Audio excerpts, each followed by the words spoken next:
we are undertaking the largest assisted migration project ever done for any rattlesnake species worldwide. It's also the first real recovery action for this endangered species.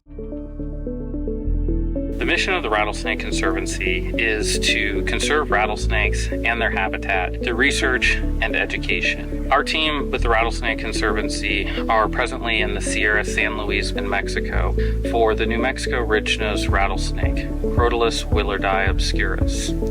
It's a multi-agency, multi-partner involved effort. Andy approached me about this project. He's been working with this species forever, the leading expert on Obscurus in the United States. And we got to talking about this project, and a few months later an opportunity came up to apply for the Recovery Challenge grant and got it submitted. About a year later, we found out that we won the Recovery Challenge grant, and this was a game changer for our organization to have funding to pursue an active conservation project for rattlesnakes and be able to make a difference for these species. I've been working for the service for about 8 years now. Work out of the Albuquerque, New Mexico Ecological Services Field Office. So I'm the lead for a number of amphibian and reptiles. And so the New Mexico ridge-nosed rattlesnake is a species that was listed quite a long time ago. It's 1978. The conversation became, what could we do? I worked with the species expert. They drafted a proposal. We applied for the grant with the Rattlesnake Conservancy itself, and then the Rattlesnake Conservancy and the research partner were able to get it. So now we're here and we're going to be releasing rattlesnakes. There's a number of different objectives with the Recovery Challenge Award. First and foremost, we're trying to get 30 animals into captivity with 3 partner zoos. We've got LA Zoo, we've got Arizona-Sonora Desert Museum, and we've got San Antonio Zoo. We hope to get 5 males and 5 females to each of those institutions so that they can experiment with captive breeding. One of our specialties is montane rattlesnakes. We work with a lot of Mexican montane rattlesnakes, including the New Mexico originals rattlesnake. It's kind of what we've been doing for 2.5 decades now. Oftentimes in zoos, some of these obscure species are overlooked a little bit. We ended up being the first successful zoo with New Mexico originals rattlesnakes, and we've just been taken off from there. We focus on basically taking care of animals that are representing animals that are from our region. We are involved with this program to be able to bring in animals, wild-caught animals, into the museum, basically to reproduce these animals to put them back into the wild. We're really excited to be working with Obscurus, bringing in the New Mexico ridge-nosed rattlesnake and adding this program, something that all of Los Angeles Zoo is really proud to be participating in. It's really great to see everyone working together to save this species. Second component of the project is genetic augmentation of a U.S. population, the Palencia population. We're hoping to bring 12 animals into the Palencios in the hopes that a couple of those survive and contribute genes to that population, which is genetically depauperate. For the project as a whole, our role has been relatively peripheral, but because we're releasing snakes into Arizona, we have to take a central role in that because only the Game and Fish Department has the authority to release animals into the wild. But I've been associated with many of the researchers involved in this project for many years. This snake has been listed since 1978, so we're going on nearly 50 years before any kind of recovery actions have taken place. What we're trying to do is basically genetic rescue for the animals in the Palencia Mountains by bringing in animals from the Sierra San Luis. The idea is that they're going to infuse fresh genes, if you will, into the population and perhaps make that population more resilient to environmental changes that might take place over the next 100 years. It's truly an experiment, and I see this as a very important step forward into actually trying to do something for the recovery of this particular species.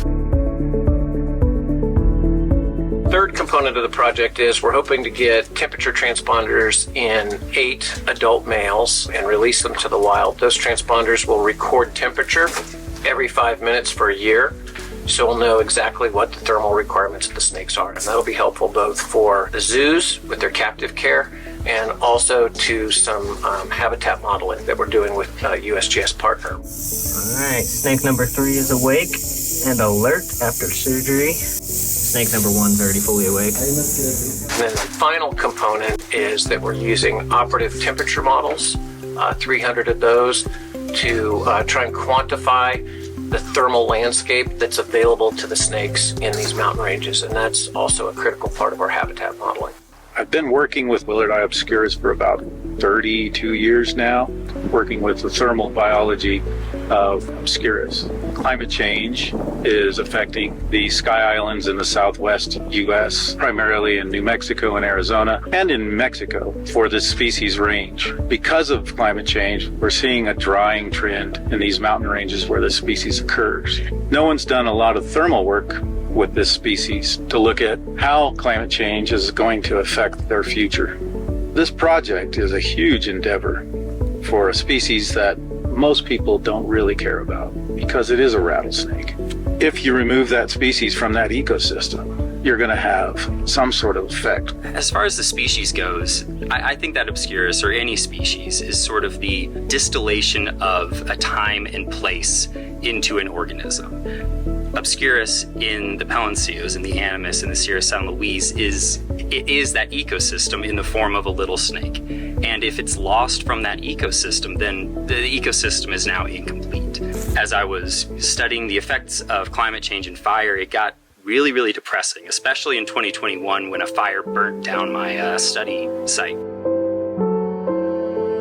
After that, I got the feeling that I wasn't really doing active conservation as much as I was just watching the end of the world very, very closely as it affected this one spot and these couple species of snakes, Obscurus specifically. I remember thinking to myself, if only there was some sort of conservation effort, if only we were actively putting snakes out on the landscape or breeding them, anything. And then I get the email to do this, and it's fantastic to know that I'm not the only person who was thinking that. Relating to this project, this is, I think, that a pioneer effort on conservation of rattlesnakes. Because I think that it's going to pave the way for many people that wants to do something similar with other vipers in other parts of the world. One of the most important things about this project is its collaborative nature. This would not have come together were it not for the efforts of our colleagues in Mexico, you folks at the Rattlesnake Conservancy, Andy Holycross's initial impetus from the academic standpoint, the U.S. Fish and Wildlife Service stepping up, Game and Fish playing a role, and this whole array of volunteers and zoos that are participating in this project. This is almost unprecedented when it comes to amphibian and reptile conservation. 43 people came together in this camp out in the mountains every day looking for this species and really targeting their efforts to help find these, to help recover an endangered species. Everyone here is like-minded in that they want to see this species succeed in the wild and recover. I've never seen more people come together and really just put aside any differences, and it's beautiful to see something like this occurred for a species that most people wouldn't even know exists. We're all working together to try and see this through and see it to a successful conclusion.